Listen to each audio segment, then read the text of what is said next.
One evening in Paris, during the autumn of 1845, I went to visit a friend, Auguste Dupin.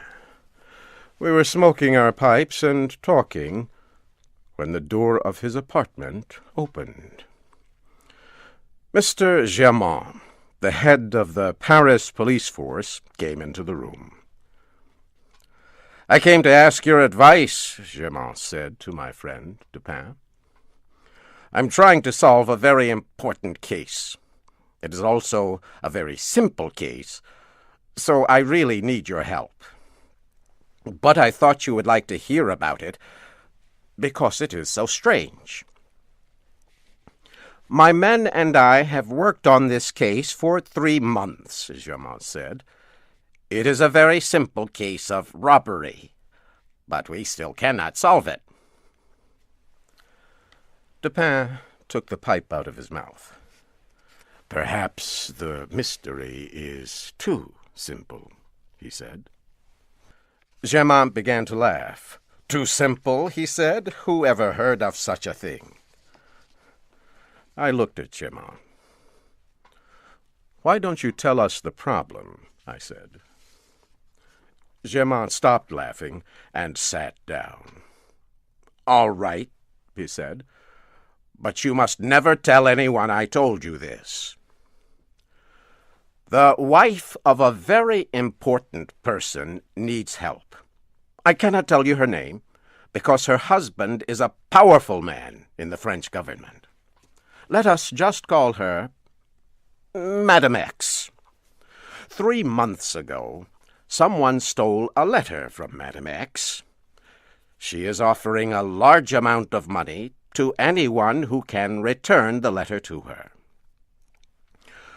We know that her husband's political enemy, Mr. Darcy, stole the letter. We also know it is somewhere in his apartment. Darcy plans to use the letter to embarrass Madame X's husband and destroy his political power.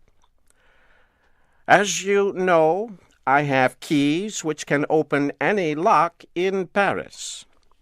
For the last 3 months, my men and I have spent every evening looking for the letter in his apartment, but we cannot find it." Dupin stopped smoking. "Tell me how you looked for it," he said. Germain moved forward in his chair. "We took our time," he said. "First, we examined the furniture in every room. We opened all the drawers. We looked under the rugs. We searched behind all the paintings on the walls. We opened every book. We removed the boards of the floor. We even took the tops off the tables to see if he had hidden the letter in the table legs. But we cannot find it. What do you advise me to do?" Dupin puffed on his pipe. "What does the letter look like?" he asked. "It is in a white envelope with a red stamp," Germain said. "The address is written in large black letters." Dupin puffed on his pipe again. "I advise you to go back and search the apartment again," he said. About 1 month later, Germain came back to see us. "I followed your advice," he said, "but I still have not found the letter." Dupin smiled. "I knew you would not find it," he said. Germain became very red in the face. "Then why did you make me search the apartment again?" he shouted. "My dear Germain," Dupin said, "let me tell you a little story. Do you remember the famous Dr. Louis Abernathy?" "No," Germain shouted. "Get to the point, Dupin." Of course, Dupin said. Once a rich old man met Abernathy at a party. The old man was not feeling very well. He decided he would get a medical opinion from the doctor without paying for it. So he described his problems to Abernathy. "Now, doctor," the old man said, "suppose you had a patient like that. What would you tell him to take?" "Oh, that is quite simple," said Abernathy. "I would tell him to take my advice." Germain looked embarrassed. "Look here, Dupin, I'm perfectly willing to pay for advice." Dupin smiled at Germain. "How much money did you say the reward was?" he asked. Germain sighed. "I do not want to tell you the exact amount, but I would give 50,000 francs to the person who helps me find that letter." "In that case," Dupin said, "take out your checkbook and write me a check for 50,000 francs. When you have signed the check, I will give you the letter." Germain looked at Dupin with his mouth open. His eyes seemed to jump out of his head. Then he took out his checkbook and pen, and wrote a check for 50,000 francs. He gave it to Dupin. My friend examined the check carefully, and put it in his pocket. Then he unlocked a drawer of his desk, took out the letter, and gave it to Germain. The policeman's hand shook as he opened the letter. He read it quickly. Then he put it in his pocket and ran out of the room without saying a word. "Dupin," I said, as I turned to my friend, "how did you solve the mystery?" "It was simple, my friend," he said. "Germain and his policeman could not find the letter, because they did not try to understand the mind of the man who stole it. Instead, they looked for the letter where they would have hidden it. Mr. Darcy is not a policeman. He is, however, very intelligent. He knew the police would search his apartment.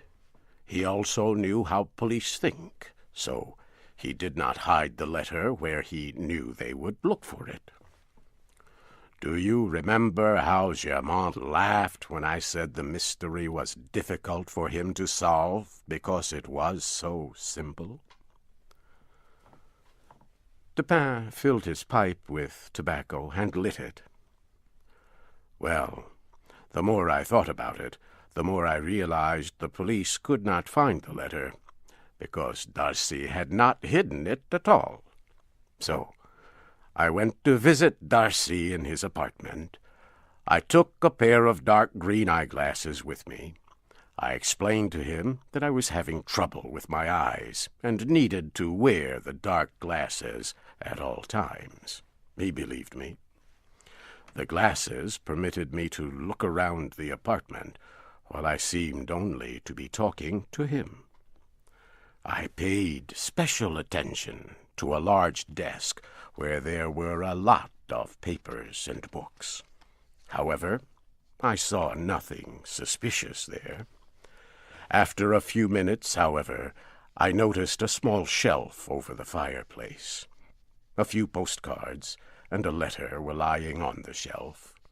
The letter looked very old and dirty. As soon as I saw this letter, I decided it must be the one I was looking for. It must be, even though it was completely different from the one Germain had described. This letter had a large green stamp on it. The address was written in small letters, in blue ink. I memorized every detail of the letter while I talked to Darcy. Then, when he was not looking, I dropped one of my gloves on the floor under my chair. The next morning I stopped at his apartment to look for my glove. While we were talking, we heard people shouting in the street. Darcy went to the window and looked out. Quickly, I stepped to the shelf and put the letter in my pocket. Then I replaced it with a letter that looked exactly like it, which I had taken with me.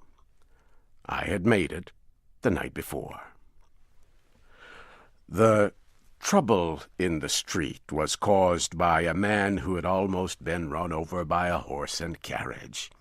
He was not hurt, and soon the crowd of people went away. When it was over, Darcy came away from the window. I said goodbye and left. The man who almost had an accident was one of my servants. I had paid him to create the incident. Dupin stopped talking to light his pipe. I did not understand. "But, Dupin," I said, "why did you go to the trouble of replacing the letter? Why not just take it and leave?" Dupin smiled. "Darcy is a dangerous man," he said, "and he has many loyal servants.